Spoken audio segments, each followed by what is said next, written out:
You guys ever come across like the right video at the right time? I found this video by Mortismal, who usually does like 100% reviews on games, but he kind of did a just a thought process, like thought dumping video. That good night, man. I appreciate you. That really just like spoke to me at the right time because I've always thought this games.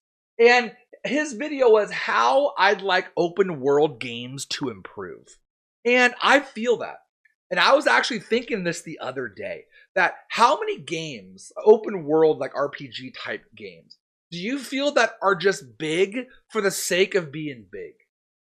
You know, Assassin's Creed got really bad at this. Oh my gosh. Assassin's Creed maps just got bigger and bigger and bigger and filled with more gloat and bloat and all this stuff. Gloat and bloat and float. It's ridiculous. But I came across this video and I'm like, oh my gosh, you're speaking to my heart at the right time. This is perfect. Let's check it out. Let's talk about it. What's going on, everybody? Mortem here. This time bringing you Cyberpunk, another great game. With a video about sort of open worlds and how I think they could change or improve. Recently, with the launch of games like Dynasty Warriors 9 was the first time to go open world, and Breath of the Wild of its hub system versus open worlds, and even upcoming and it was games lazily like populated. Assassin's Creed Really? Shadows, which has, as a franchise, a history of being somewhat traditional and checklisty at times, are kind of all the reasons this is something that I've been kicking around in my own head, because it actually, somewhat loosely, I admit, relates to something else I've said previously. So if you watch a lot of my videos, you may at one point have heard me say that as somebody who has reviewed hundreds of games, 100% too. To me, the most are games that do something unique. If That's I true. can play a game and go, wow, I've never seen that before, that is instantly more memorable Witcher, to me, great even one. if I didn't enjoy the game that much. And to that end, I kind of first want to talk about how I see open worlds, why I think they are the way that they are, and again, what they could do to improve. There are a lot of open worlds that have here. I personally tend to categorize open world games into one of two categories, believe it or not, and that would basically be simulated or checklist. So simulated open worlds to me are games that are trying to at least present the illusion of a fully functioning simulation that you can interact with. Notable games in this sort of area would be things like Oblivion, the very recent Kingdom Come Deliverance 2. Kingdom Come, that's what I was thinking of. These games are trying to sell you on the fact that this is like a lived-in... Another really good game that sells you on like the realism and it's like a lived-in world, Red Dead Redemption 2.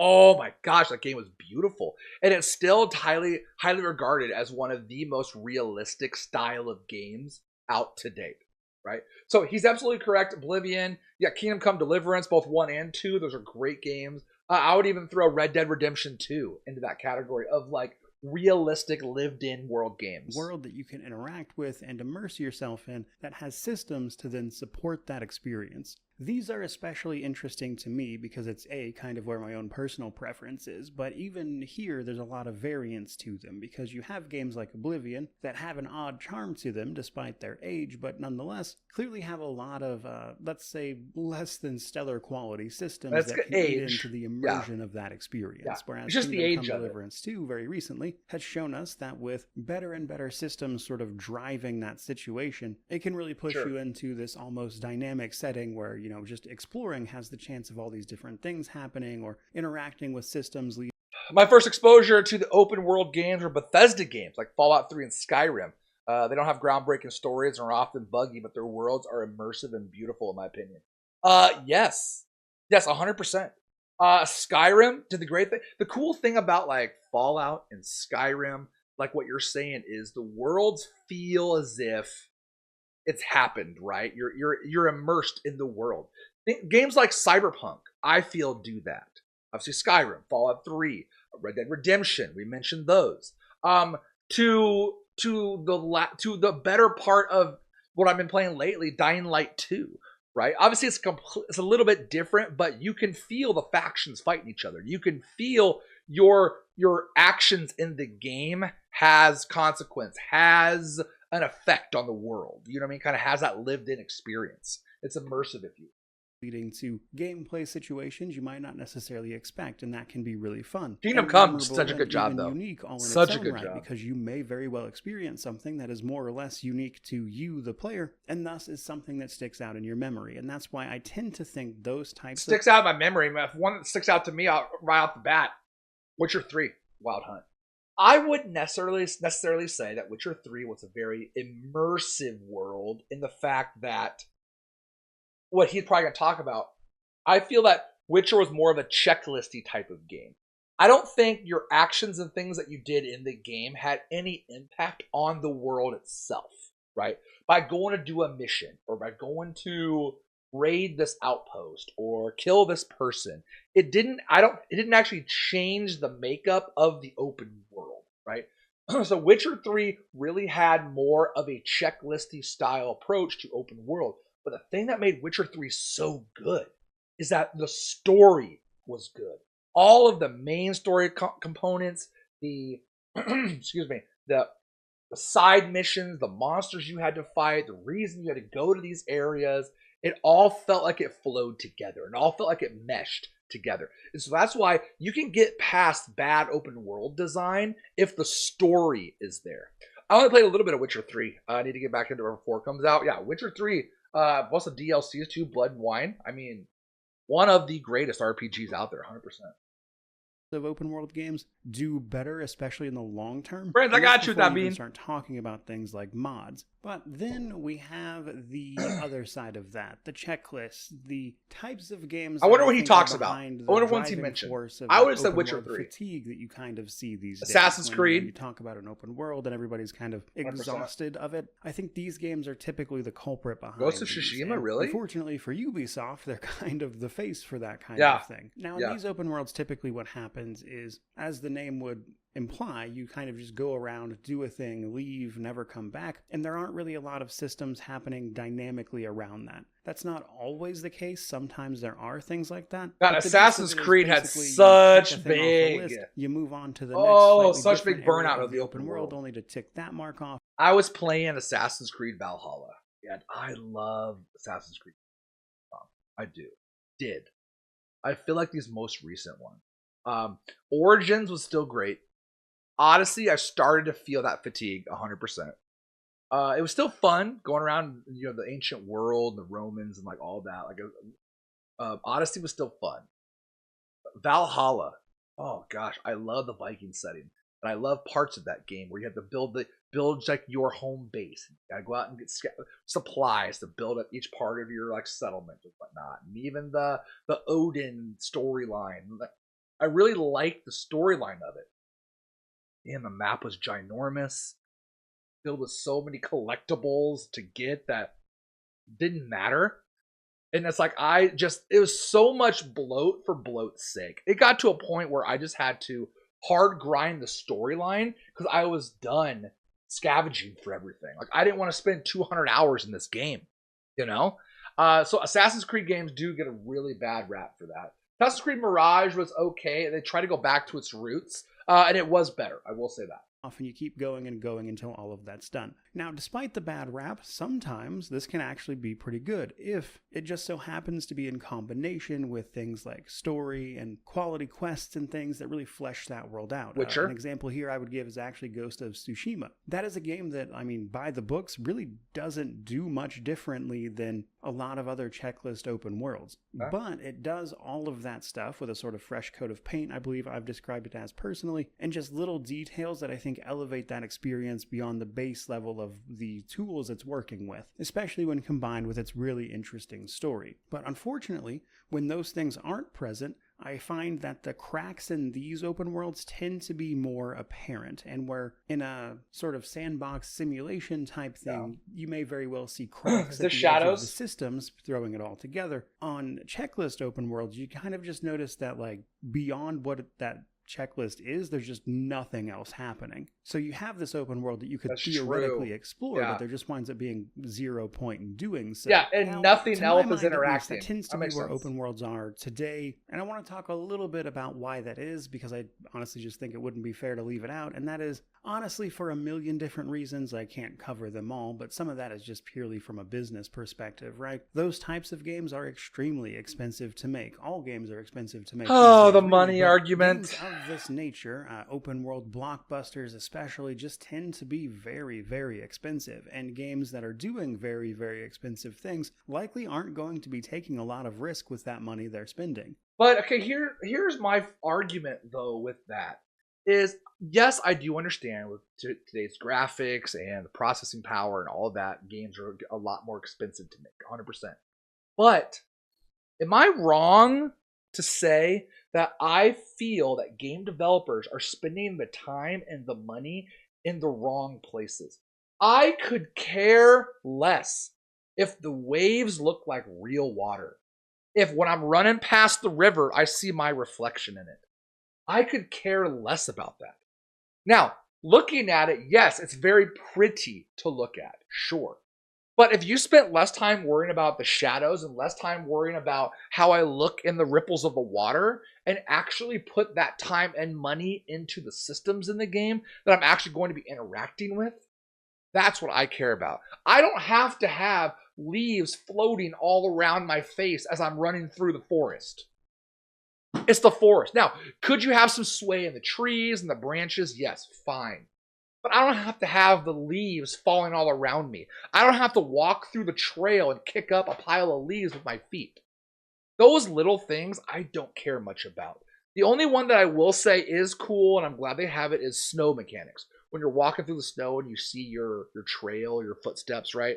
That I think makes sense. But if I'm walking through the forest, I don't need to kick up leaves, right? I don't need to kick up dust as I'm walking through sand.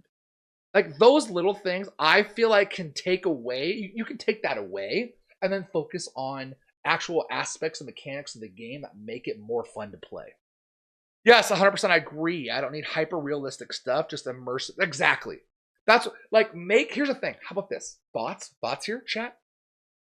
Take away all of the shadows in the water and the ripples in the water and all the dewdrops and all that. Take that away. Oh no. Oh no. Exactly what I'm saying. Take away all those ripples in the water, all of those waves and all of that. Put it into the NPCs. Make them walk around a little bit.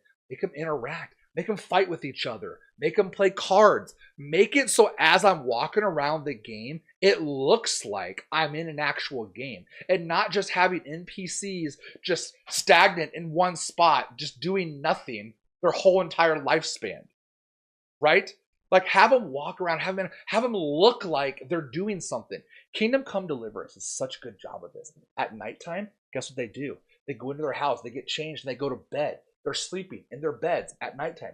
They get up. What do? They walk around the store. They walk around the streets. They go to the tavern. Like Kingdom Come Deliverance does such a good job with that immersive quality. That's one thing that open world games I feel like need to improve on. Mortismal might talk more about this, but take away those little petty things that cost money and time, like leaves falling around, ripples in the water, the wind blowing and it's blowing my my coat somewhere. I don't care about all of that. Make the world more immersive. They want to see a return on that investment, which means Get rid of all the lack, stuff that makes me frankly, wait for the shaders ability to load. be Yes, agile in the terms worst. of things they want to try and risks they want to take. They really just don't have the. I think it depends on what the doing game that. is And so a like, lot the of times basis they of it when it don't, comes to which the is why I graphics. think That's you can fair. so neatly Brands. divide a lot of these games into different categories. They tend to stick to very tried and true methods. And then the other part of that is just straight up tech. Another thing about video games is that they are notoriously difficult to make, especially because doing things with different engines, especially, custom ones or proprietary engines That's that do fair, I exactly guess. what I you don't know want that them to part do of it. systems-wise, are extremely difficult to maintain, because then you're not only paying people to make the game, you're also paying to keep these tools updated and working. And I will that say can I lead to the don't buildup know. of things like tech debt. Yeah, And that as a result mechanic of side of that, it. you start to see games continuously start to work with more and more run-of-the-mill engines. But I will say that 99% of games don't need the level of detail they have. speaking to the choir here, man. Do I like realistic looking games? Sure, right? It looks great. But I also don't mind, like, you think about like art style. You think about, oh gosh, I'm trying to think game why I'm blanking on some games like Star Wars Outlaws, right? It's semi-realistic, sure. You know, Elden Ring didn't have the greatest graphical fidelity, but it still looked really, really good. Okay, Pokemon completely different, totally animated, but sure, right? You can still have fun games that don't look 100% realistic. Tone it down, take it back a notch. No, I feel like, and it's really unfortunate because I feel like nowadays the games are rated on how real they look. Well, we have the graphical computing power to do this. Make it look realistic. It doesn't have to be. It's a video game. It is a generated game. It can have cartoony-ish graphics. It doesn't have to be super realistic. So I agree with you that 99% of games don't have to have the high level of detail that they do like have. Unreal Engine 5 as an example, and that has problems with things like graphical stutter that we see over and over again, but also when you're all using the same set of tools, it's bound to come out kind of looking at least a little bit the same way, which then leads back to games are expensive, they want to take the optimized route. And when you start putting those things together, while I sincerely doubt they are, like the only factors of any given situation, I think those are important ones, especially when you start going in a little bit further and, checking out systems that have just been like trademarked or copyrighted. Like for instance, the Nemesis system. Oh, I miss it. Shadow of Miss Mordor it. and Shadow The of Nemesis War system games. was That is so an incredible good. system that could really do some impressive things if set loose on a proper open world. But because of its legal status, a lot of people don't want to mess with that because on top of the already enormous expenses, you don't really want to be paying legal bills at the same time. And all of that to say, things aren't hopeless, In fact, I do think there are some recent examples. So many good games, so many games could be amazing with the doing Nemesis some interesting system. things that I think, if applied in interesting ways to open worlds, could make them fresher experiences. Because even now, a well-done game in the sort of styles in which I've already described still lands. I mean, just look at KCD2. I myself described it as kind of what I wanted to see Oblivion doing and going forward and iterating upon. Because games like that just have a way of pulling you in and getting you really invested. Yeah. But there are other options, or at least other things that you could potentially play around with to make these games more interesting. And to use probably the easiest example possible, we have something like Elden Ring. Elden Ring, I think, is a great example of an open world doing something not necessarily brand new, but different enough to make it stand out. And while Elden Ring has its problems, and you look at this, and maybe it's just because of the style of the video that I'm watching, or like the quality of it, but like Elden Ring, yes, looks beautiful, but the graphics aren't 100% crisp. You know what I mean? I feel like I don't want to say cut corners at all, because it looks beautiful, don't get me wrong. But they could have refined more things if they wanted to. I feel like they didn't, because that would, one, take more time, more money, more effort. And that would maybe take away from the other aspects of Elden Ring that make it a great game.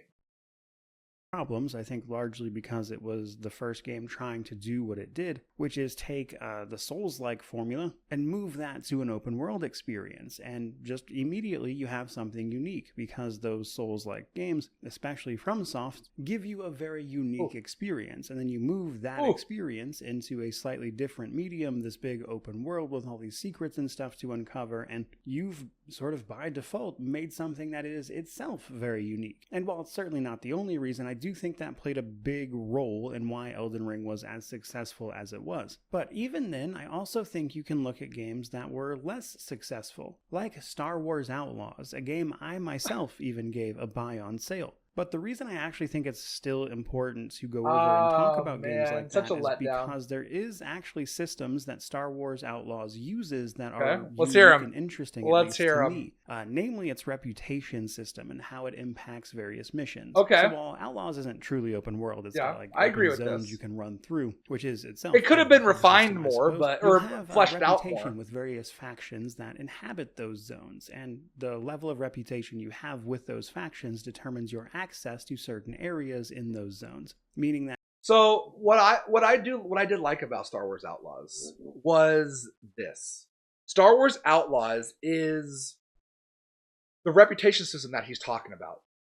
Yes, that influence areas, influence zones, influence where you can go into. And like if you had a good reputation with this faction when you were there, they would just let you walk freely around. If you had a bad reputation, they wouldn't let you in at all. So you had to sneak in. Dying Light 2, because I've been playing that lately, kind of is a similar thing where you have the peacekeepers or you have like the resistance, the free people, where you can free up areas of the map to each faction. You can say, hey, I want to give this power source to the peacekeepers, right? So then, because of that, that whole entire zone will then be modified based on who you give your allegiance to. And that's kind of like how Outlaws does as well. So I do like those aspects of open world that games. if a faction likes you, you can usually not the whole thing, no, walk Crit. through their territory No. up to a point. And then oftentimes, side quests, main story missions even take place within those. I saw like the zones first many few times, minutes of it, and I'm like, meaning I'll save your it for stream. Access to and the reaction from the inhabitants of a given area changes dynamically based on your reputation with them. Yeah. That's actually a system Outlaws uses that I really, really enjoyed. And when you start putting all of that together, we can finally get to my main point here. Basically, a lot of open worlds are getting stale. I do kind of feel like they tend to be more driven by telemetry than actual player experience and what you might find unique about those games. Oftentimes, we're seeing these games be pumped out, but most of them just feel like the exact same. Because these are the games that are mentioned. Games that we have seen. I mean, they're the most common games, especially when they're all made in the same engine. That fit the narrative. Still room in those genres and styles for it to be successful. I think if we really want to see open worlds improve, I think they've just got to lean into things that make those experiences unique. Not just is this a fun version of something that's been done 1,000. That's fair. Yeah. But I really did enjoy Outlaws. I think it's a fantastic game, but not worth the price they're asking for you paying for the game. Paying for the name, paying for the Star Wars name. Yeah, I get it. And we've talked about this many times, is that Star Wars Outlaws, it was a fun game, but like you said, it's not worth the price. You get it on sale for super cheap, 75% off, sure, try it. It's a fun experience. They really just dropped the ball. It was never compelling. The storyline was okay, but it could have been fleshed out more. You're an outlaw. Let me do more outlaw-y things, right? And one thing that I've mentioned too a lot is that style of game like Outlaws should have, and I don't know if it's trademarked, but like the Fable system. You guys remember Fable, where you had like the good and evil side, kind of like Knights of the Old Republic, like KOTOR, right? Knights of the Old Republic, where you had like your morality system, where like the more things you did good, you were obviously light side, or you were good, evil, dark side, blah blah blah. That's ultimately should be implemented more into games. I really love Fable's system like that. Knights of the Old Republic system, where it's like depending on your actions, the rest of the game could be persuaded or swayed in a certain direction. Times, but does this offer the player something they have never seen and will therefore be memorable? God, what haven't we seen yet though in games? If you genuinely ask yourself that question about a lot of open world games, the answer is probably going to be no. And I think that is exactly what results in this sort of fatigue. I should do more Fallout games. I've only played New Vegas. Even then, that is admittedly talking purely on a sort of mechanical and systems oriented level. I do think there are room for just incredibly well told stories and tried and true tactics and genres, and while not every game needs to reinvent the wheel in this way, if you're not going to reinvent the wheel, you've really got to offer a unique experience based on the world in which you are building. I haven't seen NCAA on the PC. That's what I haven't seen in games. Lack unique features. Yes! Can we get NCAA football, please, on PC? Get that port, EA. Of both how you interact with the world via, one type of open world or the other, or what you can learn about it through side quests and interesting characters, then I think that is very likely a game headed for an underwhelming launch. And you do that enough over, potentially decades, and then I think you find yourself in the position Ubisoft finds themselves in today. So all of that together, all of my rambling out of the way, basically just to say this. I think open world games, despite the fatigue that is tending to surround them in most cases, can and should still be really interesting experiences. But in order to do that, you have to sit down and ask yourself, is this an interesting proposition to be made, or is it really just more of the same? And unfortunately, the Okay. people in positions to actually ask those questions and make the decisions to allocate money to various Yeah, projects are they hate mostly us. They hate people the who are going gamers. to lean on tried Yeah. and true data to make those Yeah. experiences, which is why we get just a million of the same thing. As these projects are ultimately extremely expensive, and most companies simply aren't going to take the risk at that level I was about to to mention lead that to the too. innovation a lot of It's more of people a would risk like to versus see. reward And thing. that's why we see smaller iterations and obviously things like the indie and AA space, but those don't tend to translate to these large Like blockbuster Baldur's style Gate games where you 3. might actually What? see a truly open world, which is ultimately why we don't exactly get a KCD2 all the time. That's a tremendous game Oh, that it's I so. think I took can't wait to the play it. great KCD1 was foundation so of its fun. initial entry, albeit, rough around the edges to say the least, and then built that into a really incredible experience. But honestly, most companies don't get that far. And that's why games like that, I think, wind up being so special and get met with such an incredibly positive player reception, because the sort of market, if you will, or the hunger for those games and that, driving forward of systems and ideas is present in a way that the market seems unable and unwilling to fulfill. Not least Oh, of okay. which because it's very easy to simply make a YouTube video like this and wax poetic about what is and what should be, but it's Yeah, we obviously a don't very know different the ins and situation outs to that then go into turn game that into developing. real, Yeah, actual I really don't. products that get made and sold, which obviously puts us at a bit of an impasse. Yeah. But lucky for all of us, there are still plenty of fantastic, smaller or handcrafted even experiences to be had. The world is ultimately not hurting for video games by any stretch, and I'm going to be along for the ride one way or I the think other. But that's it is part the of it though. She's at the end, but he just said that the world's not hurting for video games by any stretch. I think that's part of it though. There's there's too many choices of games. There's too many games out. I was actually talking to Crit City J in his stream earlier that I'm like, I hate that there's not enough time to like play all the games.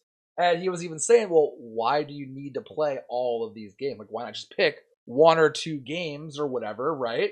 And stick on those games.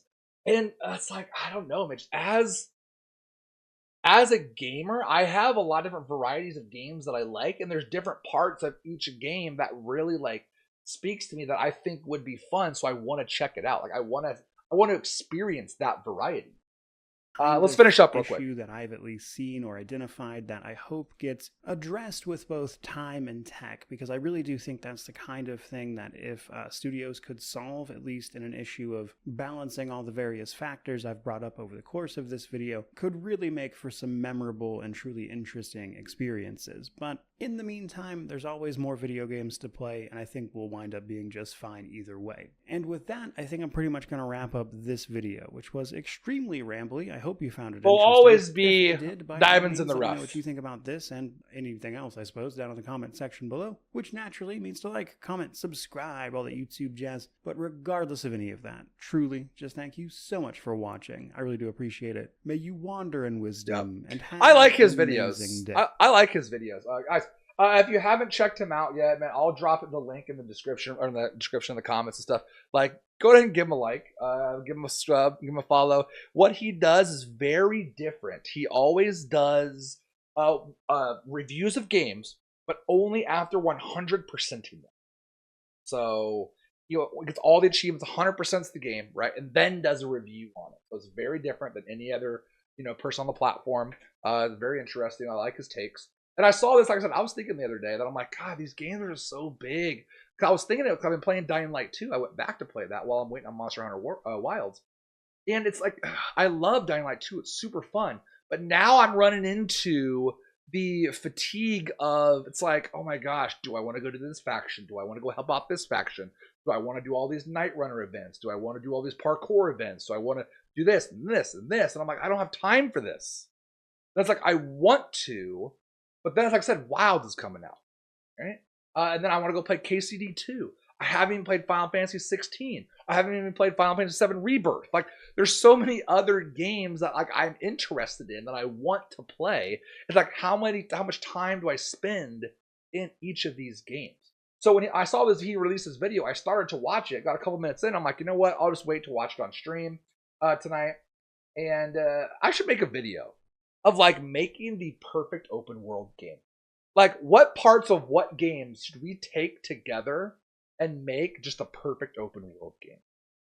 I mean, it would have to be immersive, right? Where it feels like the world is lived in and not just stagnant. Like NPCs are just standing there waiting for you to come talk to them. Like they're actually walking around, living, doing their everyday lives. You're like a KCD or something. But then it would also have to be interactable to where my actions of the things that I did change the world to how I changed it. Like Dying Light 2, how you give allegiance to either the Peacekeepers or like the Resistance faction, the Rebel faction, and then that changes the world based on the zone that you're in that you give to said faction, right? So there's a lot of different elements of a lot of different games. Like if they could just all combine it into one game, it'd be the perfect open world game. Haven't they done that? I'm so mad. But what elements, what games rather, question I pose to you, what games do you think should be combined for like an open world experience? Sounds like you just want BG3. Gosh. I mean, again, I would use elements of BG3, 100%. Jake is just a video game whore. Goes from one game to another, never settles down to just one. Yeah. I mean, they got to keep my attention or else I'm out, you know? But yeah, what games, what elements of the open world game should we combine into making the perfect game?